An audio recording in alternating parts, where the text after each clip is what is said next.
11,000 ভোল্টের বিদ্যুতের শক লেগে মৃত্যু হলো এক ডাম্পার চালকের। মৃত ডাম্পার চালকের নাম মোহাম্মদ আজিজ, বয়স 27, মাল ব্লকের উদলাবাড়ি গ্রাম পঞ্চায়েতের রেলগেট কলোনি এলাকায়। জানা গেছে মঙ্গলবার সকালে ডাম্পার চালক মোহাম্মদ আজিজ ডাম্পার নিয়ে ঘিস নদী সংলগ্ন একটি হাঁপারে গাড়ি আনলোড করতে যান।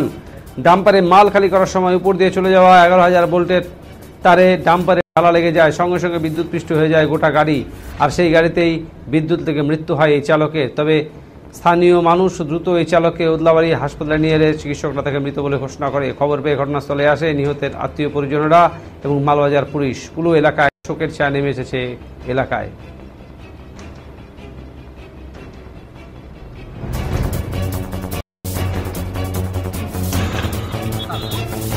আমার ভাজটা হয়, গাড়ি নিয়ে গেছিল হাঁপাড়ে খালি করতে। ওখানে হাই টেনশন তার ছিল, খেয়াল করেনি, ডালার ওখানে উপরে তারে লাগে ইলেকট্রিক শর্ট হয়ে মারা গেছে। ভাজটা আমার গাড়ির ভিতরেই ছিল।